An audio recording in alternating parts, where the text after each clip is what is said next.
नमस्कार साथियों, गौरव ज्ञान धारा में आपका स्वागत है। और देखते ही देखते अपनी 72वीं क्लास आ गई जीके की।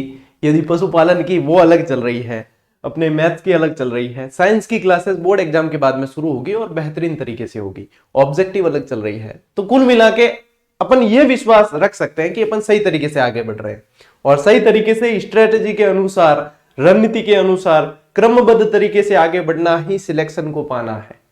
वो बाहुबली में कहते हैं ना, क्या है मृत्यु? अपने आप से घबरा जाना मृत्यु है, अपने डर से घबरा जाना मृत्यु है। तो यही है, क्या है? सिलेक्शन नहीं लेना, नियमितता नहीं रखना है, सिलेक्शन नहीं लेना, क्रमबद्ध तरीके से आगे नहीं बढ़ना, सिलेक्शन नहीं लेना। तो ये आप सब कर रहे हो, क्रमबद्ध हो, नियमित हो, तो आप सिलेक्शन की तरफ आगे बढ़ रहे हो, निश्चिंत रहो।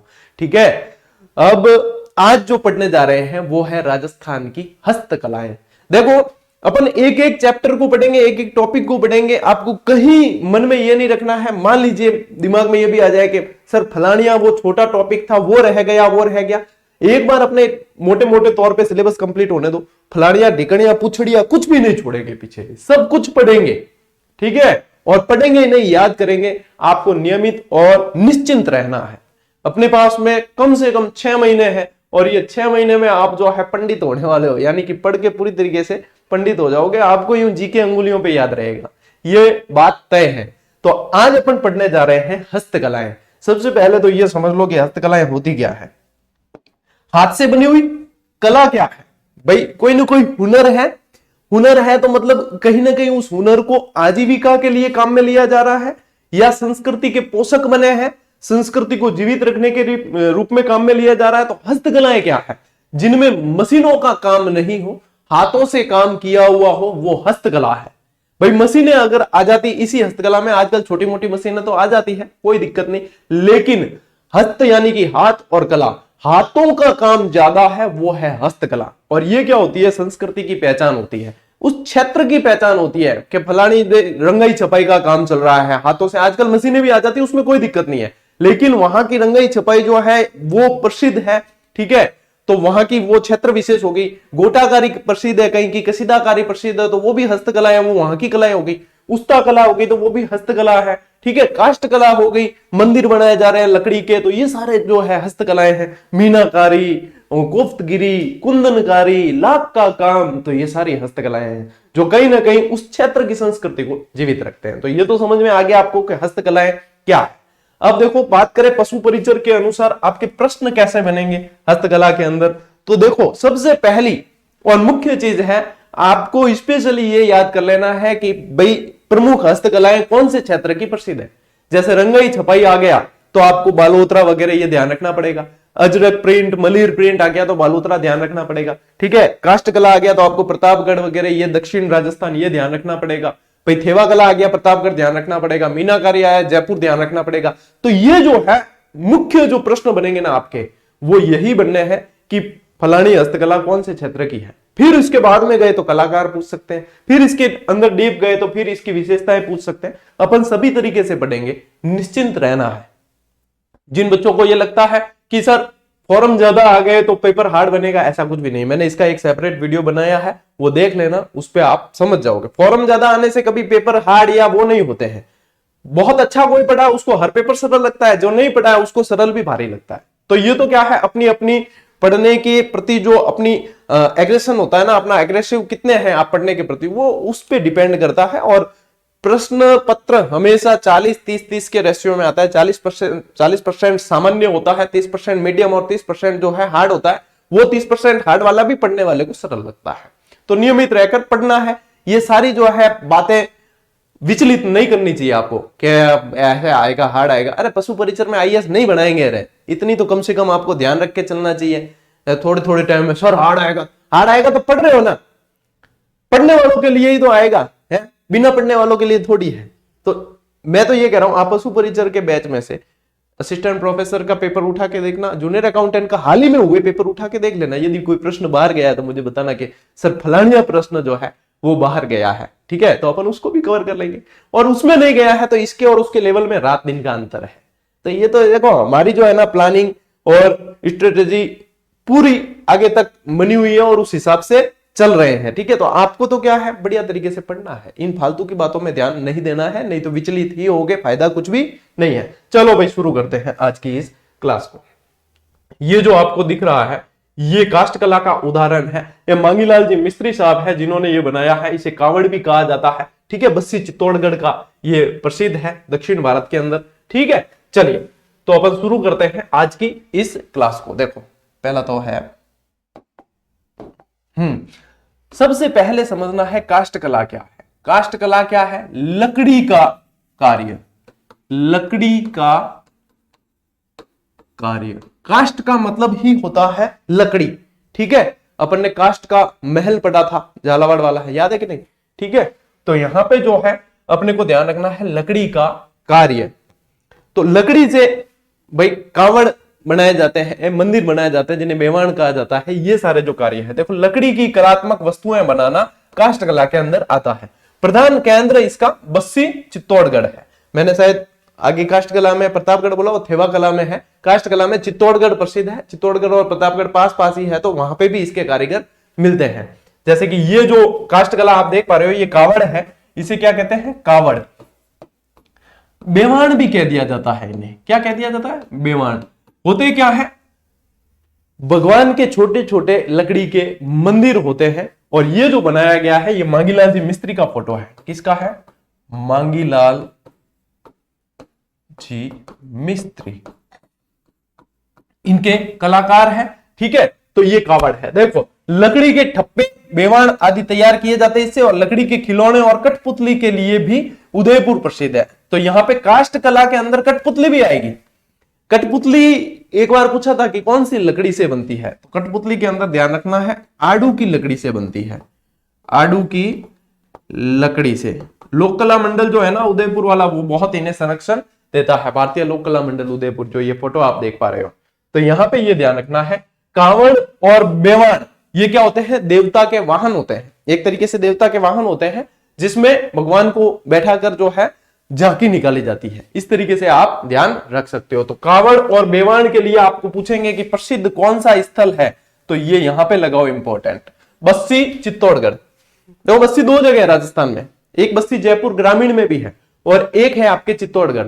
तो बस्सी चित्तौड़गढ़ वाला जो है वो काष्ठ कला के लिए प्रसिद्ध है। ठीक है, याद रखना है।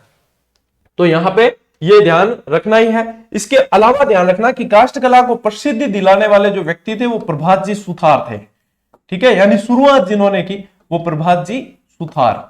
देखो अपने मारवाड़ में कह देते हैं सुथार। ठीक है, और कहीं किसी क्षेत्र में कहते हैं खातीन। तो मतलब जो लकड़ी का कार्य करते हैं, इनसे जुड़े हुए जो व्यक्ति होते हैं वो इसके अंदर आते हैं। प्रभात जी सुथार ने इसे शुरुआत किया और प्रसिद्धि दिलाई। अभी मांगीलाल जी मिस्त्री की ये कला आप देख ही पा रहे हो। यहाँ पे देखो भगवान के चित्र वो बने हुए होते हैं और इनके अंदर भगवान की मूर्ति को बिठाया जाता है। तो ये है काष्ठ कला। मेन चीज क्या याद रखनी है? बस्सी चित्तौड़गढ़ की प्रसिद्ध है।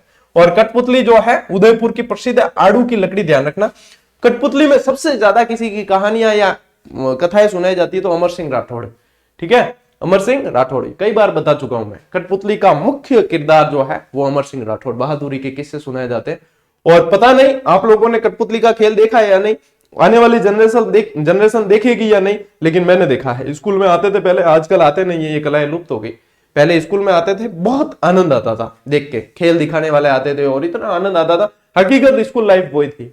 आजकल ये कला पता नहीं लुप्त हो गई, क्योंकि इसमें आजीविका बहुत कम मिल पाती है इनको। और वास्तव में ये कला यदि ये कलाकार कहीं मिलते हैं या इस कला का प्रदर्शन हो रहा है तो आप लोगों को इन्हें आगे बढ़ाने में मदद करनी चाहिए। मेरी तो यही मतलब इच्छा है, क्योंकि ये वास्तव में ये जो चीज है ना, ये कलाएं, ये राजस्थान को एक विशिष्ट पहचान देती है। ठीक है, चलिए आगे आओ। जेठाना डूंगरपुर। जेठाना डूंगरपुर लकड़ी की मूर्तियों के लिए प्रसिद्ध है। अब जैसे काष्ठ कला की बात चल रही है तो ये जेठाना डूंगरपुर भी ध्यान रखना।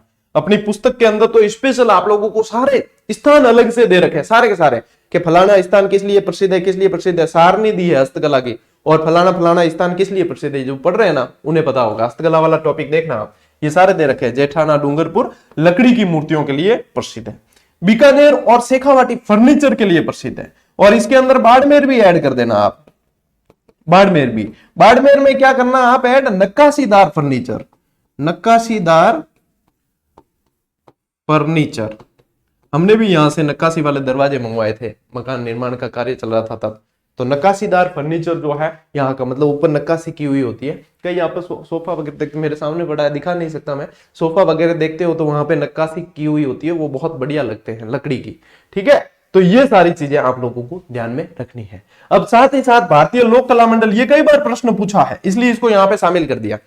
कला से संबंधित चीज पढ़ रहे हैं तो भारतीय लोक कला मंडल, और ये पूछा जाता है इससे भारतीय लोक कला मंडल को स्थापित करने वाले या प्रकाश में लाने वाले कौन थे, तो देवीलाल सामर द्वारा स्थापना की गई। ठीक है, 1952 में स्थापना देवीलाल सामर द्वारा। कहां है, उदयपुर में।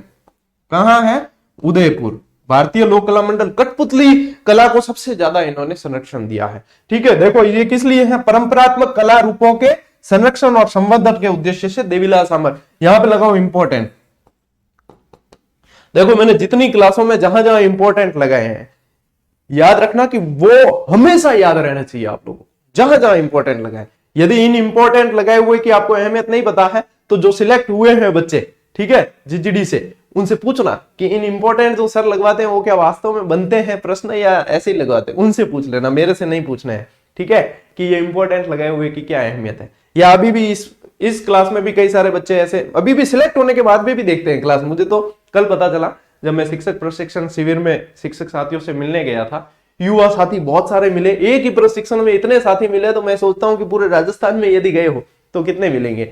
उनका कहना भी यही था कि सर जो आपकी क्लासेस चल रही है, हम तो सिलेक्ट हो गए, हमारा तो हो गया बेड़ा पार, लेकिन ऐसे कई हजारों भाई बहन हैं जो वास्तव में उन्हें इन क्लासेस की जरूरत है। तो आप इन्हें बंद मत करना। अरे भाई मैं क्यों बंद थोड़ी करा रहे हैं, शुरू की बंद करने के लिए थोड़ी की, चलाएंगे ऐसे ही चलेंगे, जैसे चल रही है उससे बेहतर चलेगी, लेकिन ऐसे ही चलेगी। किसी को आर्थिक रूप से परेशान होने की आवश्यकता नहीं है।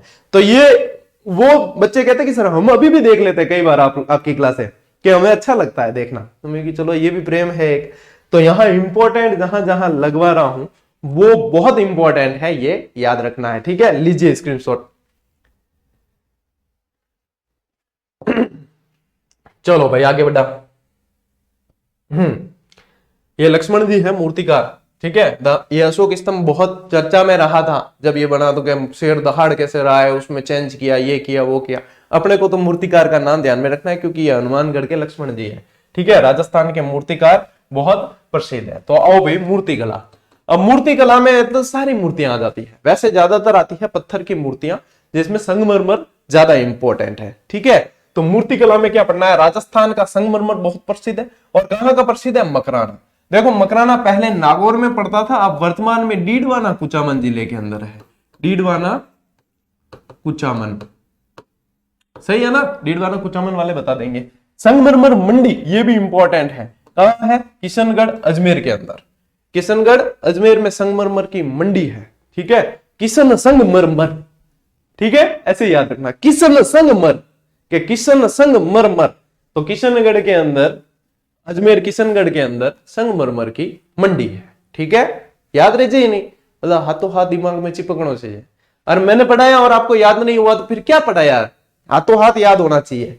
ठीक है, मार्बल की, अब मार्बल कहते हैं संगमरमर कहते हैं, एक ही बात है। नया नया टापर घना हुआ है, घना उद्यम करे यार, सर फलानी जगह तो मार्बल पढ़ाया, आप संगमरमर पढ़ा रहे। और भी थे बार जस्ट 10वीं 12वीं पास कर आया हूं, थोड़ी टाइम दो कंपटीशन में, धीरे धीरे सब सीख जाओ थे। ठीक है, मार्बल संगमरमर एक ही बात है। मार्बल की मूर्तियां जो है जयपुर और थानागाजी अलवर की प्रसिद्ध है। ठीक है, थानागाजी, जब अपन रूपा रेल नदी पढ़ेंगे, जब उद्गम कराएंगे यहां से, बढ़िया। ज्योग्राफी की क्लासेस अभी स्टार्ट करेंगे, कला की क्लासेस पूरी हो जाए तब, कला संस्कृति वाली। ठीक है, लगभग 15 दिन में कला संस्कृति पूरी कर देंगे अपन, और उसके बाद में ज्योग्राफी शुरू करेंगे और बढ़िया आनंद के साथ में। तब तो फर्स्ट ग्रेड की और इनकी साथ में क्लास लगाएंगे। ज्योग्राफी तो व्यवस्थित पढ़ेंगे क्योंकि नई ज्योग्राफी पढ़नी है अपन को जिले के अनुसार। हालांकि ये भी व्यवस्थित ही पढ़ रहे हैं, लेकिन ज्योग्राफी को जो है और भी अच्छे से डिटेल में पढ़ेंगे, क्योंकि फर्स्ट ग्रेड, सेकंड ग्रेड, पशु परिचर, एलडीसी सभी के लिए एक ही ज्योग्राफी की क्लास लगाऊंगा मैं। ठीक है, लेवल में साथ साथ में बताता रहूंगा कि भाई ये पशु परिचर के लिए इंपॉर्टेंट है, ये फर्स्ट ग्रेड वालों के लिए इंपॉर्टेंट है, ये सेकंड ग्रेड वालों के लिए। तो आपको कहीं चिंता करने की आवश्यकता नहीं है। तो यहां पे थानागाजी अलवर और जयपुर ध्यान रखना। फिर आओ आगे, थेवा कला। ये लक्ष्मण जी का नाम ध्यान में रखना, पूछ सकते हैं। थेवा कला, थेवा कला कहां की प्रसिद्ध है, प्रतापगढ़ की। कहां की, प्रतापगढ़ की। होती क्या है थेवा कला, सोने पर बारीक बिल्कुल झीणो काम करे नहीं बिन कह थेवा कला। ठीक है, सोने पर बिल्कुल सूक्ष्म चित्रकारी, उसे कहा जाता है थेवा कला। अब देखो ये दिख पा रही है आपको, मतलब ये इसमें भी चित्रकारी, शेर बना रखा है यहाँ, ये क्या है, कोई पेंडल है। ठीक है, यहाँ पे तो आपको दिख रहा है बेटा, इसमें शेर बना रखा है और इस तरीके से हिरण वगैरह, देखो पूरा जंगल बना दिया इसमें। यानी सोने के ऊपर सूक्ष्म चित्रकारी ही थेवा कला है। क्या है, कांच पर सोने का सूक्ष्म चित्रांकन। क्या है, कांच पर सोने पर सूक्ष्म चित्रांकन किया जाता है, और ये होता किस पे है, कांच पे। ये किस पे होता है, कांच पे। यानी कि ये कांच के ऊपर सोना है, और देखो सोने पर जो है सूक्ष्म चित्रांकन। क्या ध्यान रखना है, सोने पर बारीक चित्रकारी, मतलब सोना नहीं होगा तो थेवा कला नहीं है। और कांच भी इंपॉर्टेंट। ठीक है, कांच पे सोना होता है, उस पे सूक्ष्म चित्रकारी की जाती है, और ये जो करते हैं वो सुनार यानी कि सोनी वर्ग। अब सोने का काम कौन करेंगे, सोनी करेंगे। तो नाथूजी सोनी जो है उन्होंने इसे प्रसिद्धि दिलाई, ये भी ध्यान रखना है। यहाँ पे नाथूजी सोनी नहीं लिखा हुआ है, यहाँ पे लिख लेना आप, नाथूजी सोनी भी इसके कलाकार थे। ठीक है, नाथूजी सोनी प्रसिद्धि दिलाने वाले, इसके प्रमुख कलाकार थे नाथूजी सोनी। ठीक है, प्रमुख कलाकार के अंदर देखो महेश सोनी, राम प्रसाद सोनी, रामविलास सोनी, बोनीराम सोनी, जगदीश सोनी आदि। यानी कि ये कह सकते हैं अपन स्वर्णकार समाज कहा जाता है इन्हें, सुनार भी कह देते हैं। क्या कहते हैं, 100 सुनार की एक लोहार की, कहते हैं ना, वही सुनार, स्वर्णकार समाज कहते हैं जिसे, सोनी समाज। तो ये सोने पर चित्रकारी करनी है भाई, कांच तो है ही, सोने पर सूक्ष्म चित्रांकन है, तो कौन करेंगे, सुनार करेंगे। ठीक है, तो यहां पे थेवा कला में ध्यान रखना है, इंपॉर्टेंट क्या है, प्रतापगढ़ स्थान पूछेंगे, प्रतापगढ़ ध्यान रखना, नाथूजी सोनी को भी याद रखना है। ठीक है, और आगे उस्ता कला।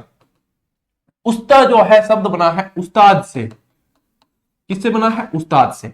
और उस्ता कला के अंदर ध्यान रखना है कि ऊंट, यानी ऊंट की जो चमड़ी होती है, खाल होती है, ऊंट की चमड़ी पर जो खाल होती है और उसके ऊपर जो बाल होते हैं उनको कतर के, ठीक है, उनको कतर के डिजाइन बनाई जाती है, उसे कहा जाता है उस्ता कला। मुन्नती कला भी इसका उपनाम है। ये देख पा रहे हो आप, ये देखो ऊंट की खाल है, अब बाल कैसे होते हैं इसके, तो भी देखो इस पे डिजाइन बनाई दी है। ठीक है, और ये कलाकारी जो करते हैं वो उस्ताद कहलाते हैं।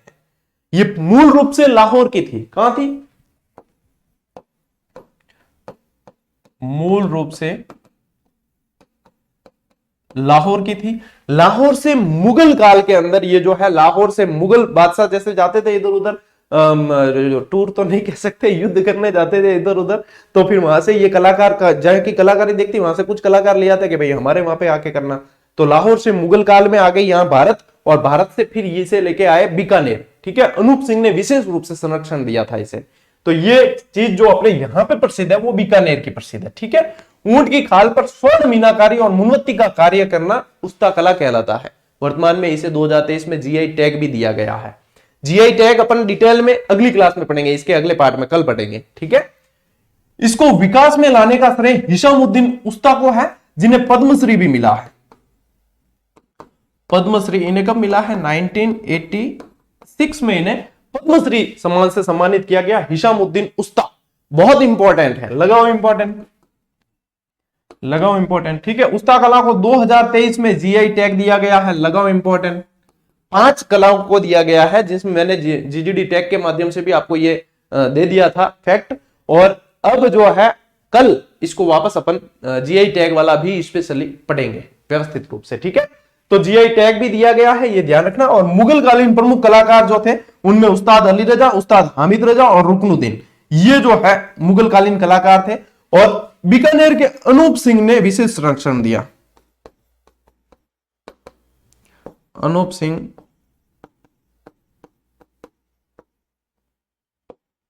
बाकी शासकों ने भी दिया, लेकिन इन्होंने विशेष रूप से संरक्षण दिया था, यानी बीकानेर के शासकों ने संरक्षण दिया है, ये ध्यान में रखना है। तो ये क्या है, उस्ता कला, बहुत इंपॉर्टेंट है, लीजिए स्क्रीनशॉट।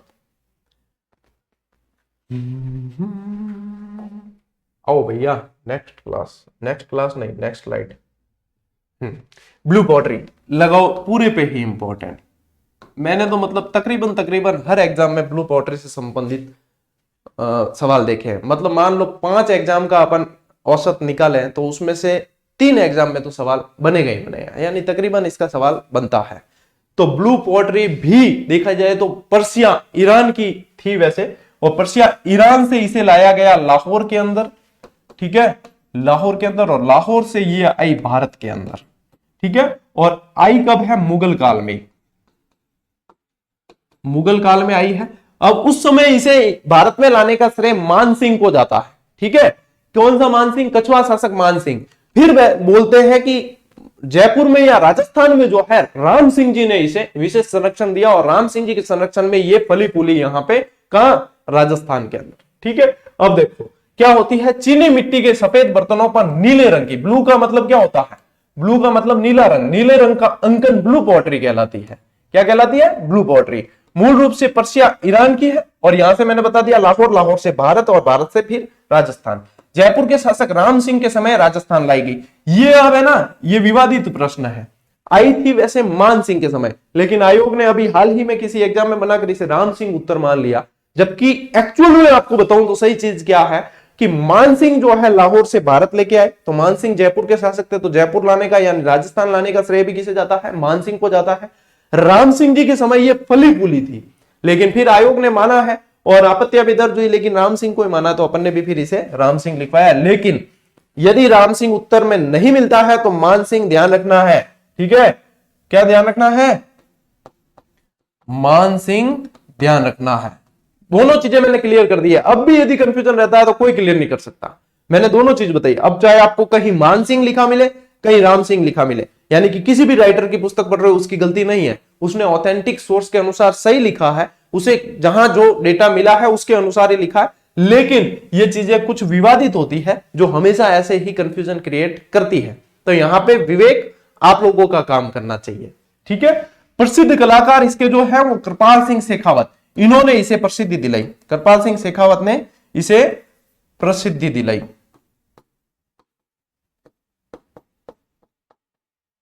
अगली बात समझ। फिर इसके अंदर ध्यान रखना है, ये और इंपॉर्टेंट है, ब्लैक पॉटरी, सुनहरी पॉटरी और कागजी पॉटरी।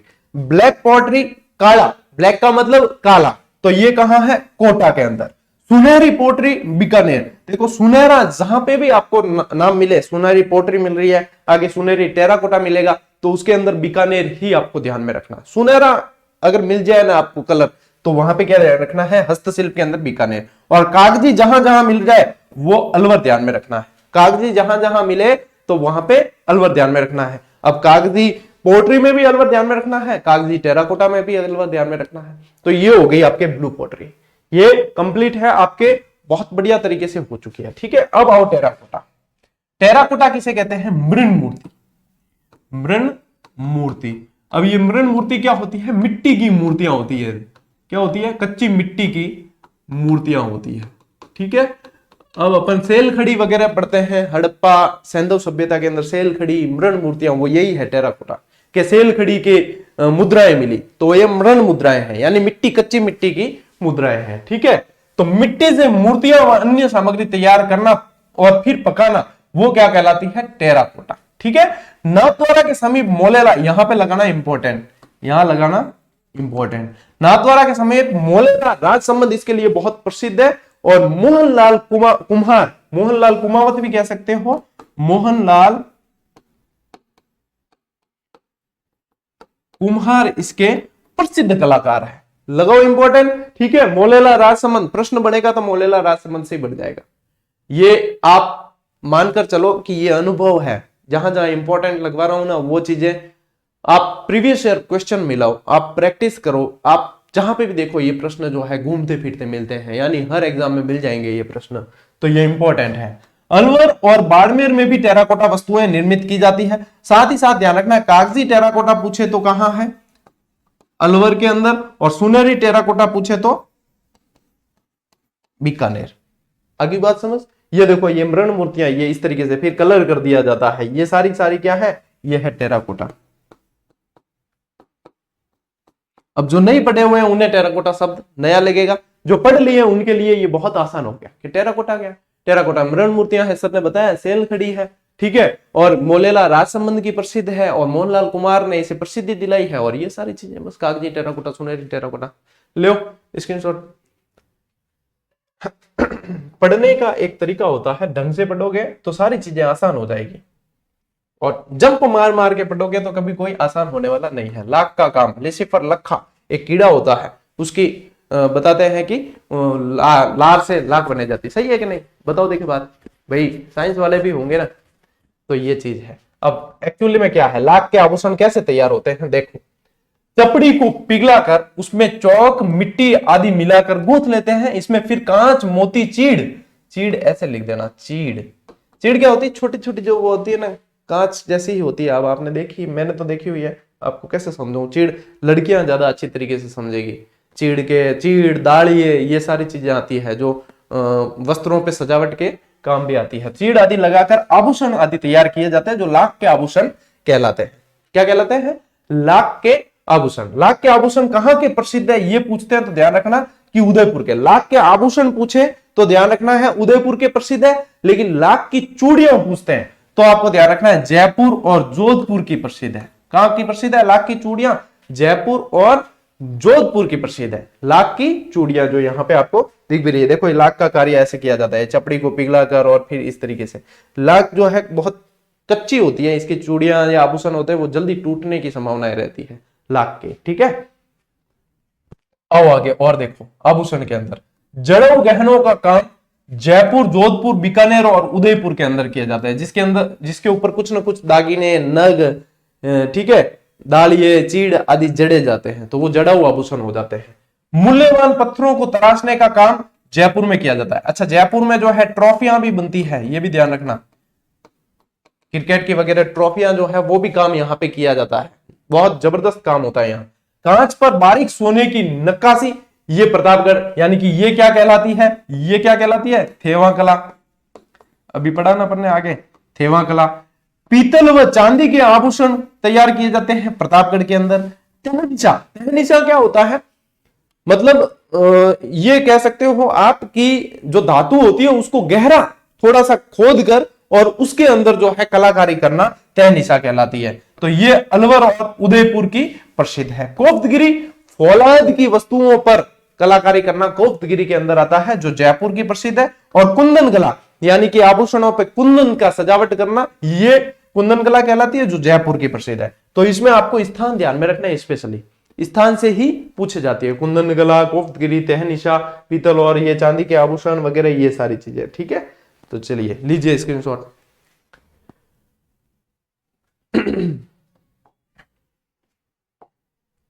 Next slide. हाँ, कपड़े पर छपाई, इसे आप रंगाई छपाई भी पढ़ेंगे। रंगाई छपाई, देखो रंगाई छपाई के लिए स्पेशली जो राजस्थान के अंदर जगह जानी जाती है, एक तो बालोतरा, एक भीलवाड़ा, ये स्पेशली जानी जाती है जो रंगाई छपाई का काम यहाँ पे होते हैं। रंगाई छपाई का जो काम करते हैं वो रंगरेज कहलाते हैं। क्या कहलाते हैं? रंगरेज। इन्हें कई बार छीपा भी कहा जाता है।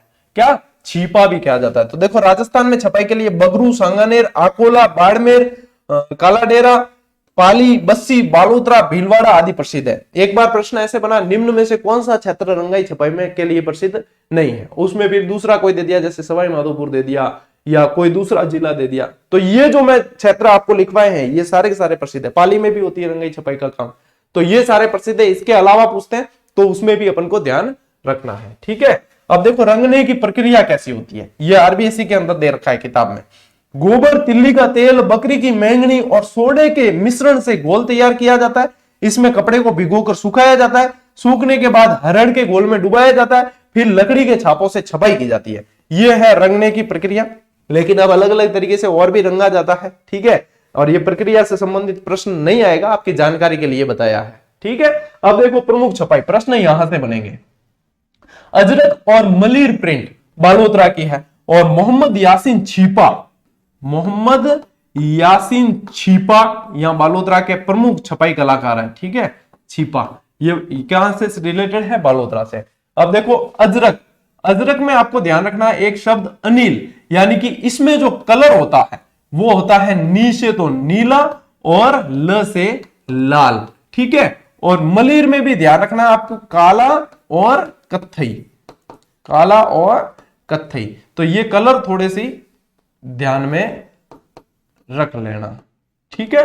चलिए इसके अलावा यहां पे ये मिटाना पड़ेगा। दाबू प्रिंट। दाबू प्रिंट में क्या होता है कि जो चीजें कपड़े में रंगनी नहीं होती उनको कहीं ना कहीं जो है बांध दिया जाता है। ये एक तरीके से बांधनी भी कह सकते हैं, बंदेज होती है ना, बंदेज में भी ये बांध दी जाती है, तो वो रंगती नहीं है, वो फिर चली जाती है, मतलब बच जाती है, ऐसे कैसे बाकी चीज रंग जाती है। तो दाबू प्रिंट कहां की प्रसिद्ध है? अकोला चित्तौड़, जिसे छिपो का अकोला के नाम से भी जाना जाता है। अकोला चित्तौड़, छिपो का अकोला। जाजम प्रिंट कहां की प्रसिद्ध है? चित्तौड़गढ़। गोल्डन प्रिंट कहां की प्रसिद्ध है? कुचामन, यानी कि जिला डीडवाना कुचामन। बंदेज कहां की प्रसिद्ध है? जोधपुर। इसे बांधनी भी कह दिया जाता है। क्या कह दिया जाता है? बांधनी भी कह दिया जाता है। कोटा डोरिया, डोरिया कहां की प्रसिद्ध है? कोटा की। कोटा डोरिया को भी जीआई टैग मिला है, वो भी बताऊंगा। इसके अलावा देखो कसीदाकारी, जो कसीदे का कार्य किया जाता है, गोटाकारी, ये कहां की प्रसिद्ध है? ये प्रसिद्ध है शेखावाटी की। कहां की प्रसिद्ध है? शेखावाटी। पेच वर्क वगैरह ये सारे शेखावाटी के। तो देखो कसीदे में मुख्यतः पशुओं के चित्र उकेरे जाते हैं, कपड़ों को तरह तरह से काटकर अलग अलग कपड़ों पर सील देना पेच वर्क का कार्य कहलाता है, और ये भी शेखावाटी का प्रसिद्ध है। गोटाकारी, पेच वर्क, ये सारे चटापटी का काम वगैरह, ये सारे के सारे जो है वो शेखावाटी के अंदर है। शेखावाटी में चूरू, सीकर, झुंझुनू, नीम का थाना, ये सारे के सारे वहां पे प्रसिद्ध है। ठीक है, लीजिए स्क्रीनशॉट। पढ़ाई के अलावा अपन दूसरी बातों पे फोकस नहीं रहेंगे। ठीक है, तो आप लोगों को भी देखो पढ़ने में ध्यान देना चाहिए। और इसके बाद में जैसे ही क्लास पूरी हो जाती है, आप लोगों ने यदि ज्वाइन कर रखी है टेस्ट सीरीज तो अच्छी बात है, नहीं की है तो कर लेना, और साथ साथ अभ्यास जरूर करना। ये एक तरीके से आप मान के चलो कि मस्ट लिख देता हूं, किस लिए? क्योंकि हमें पता है कि हमने इसमें कितनी मेहनत की है, तो ये हर विद्यार्थी के पास में होनी चाहिए, और हर विद्यार्थी के पास में हो, इसीलिए इसकी कीमत जो है वो रखी नहीं हमने, लगभग डाउन टू अर्थ है। सिर्फ वही है जो हम मेंटेनेंस निकाल सके और सेवा को अनवरत दे सके। तो आप समझते हो इस चीज को, अच्छी बात है। ठीक है, तो देख लेना। और ये भी आप लोगों को बता दिया, पहले प्रारंभ के कुछ लॉट जो है इस पुस्तक के मतलब आउट ऑफ स्टॉक हो गए बहुत जल्दी से, एडवांस बुकिंग चल रही थी, तो इस पे बहुत सारा प्रेम आप सभी ने दिया है, और एक्चुअल जो परीक्षा का लेवल है उसके ऊपर लिखी हुई है। हाँ, मान लीजिए कि कोई कहता है कि सर इसमें ये टॉपिक नहीं है, वो टॉपिक नहीं है, तो देखो स्पष्ट डिटेल सिलेबस नहीं था, तो इसमें तो ऐसे कई सारे टॉपिक अपन को लगेंगे कि ये नहीं है, वो नहीं है। इसके अलावा 6 पीडीएफ मैंने आप लोगों को अलग अलग चैप्टर की टेलीग्राम पे दी थी, जो मुझे लगा कि हाँ इंपॉर्टेंट है और किसी कारणवश इसमें नहीं आई है, तो वो मैंने टेलीग्राम पे दे दी। वो सभी के लिए फ्री ऑफ कॉस्ट दी है, कहीं कोई शुल्क वगैरह उसका नहीं लिया है। इसके अलावा भी वो दी जो तो छोड़ो, इसके अलावा भी जो है क्लासेस कंटिन्यू मिलेगी आप लोगों को, और पॉलिटी की क्लासें हैं, जैसे राजस्थान पॉलिटी की क्लासें वगैरह, वो सारी की सारी मैं पढ़ाऊंगा आप लोगों को। तो चिंता नहीं करनी है, बढ़िया बेहतर तरीके से आगे बढ़ना है, किसी तरह के भय के माहौल में नहीं आना है, भ्रम में नहीं रहना है कि हाँ ये क्या है, ये वो है, क्योंकि सिलेक्शन चाहिए तो सबसे जरूरी है नियमितता और विश्वास। इसके साथ में आगे बढ़ो, पिछड़ने नहीं दूंगा आप लोगों को, ये वादा रहा। ठीक है, मिलते हैं साथियों अगली क्लास में, अगले वीडियो में, तब तक के लिए राम राम, जय हिंद।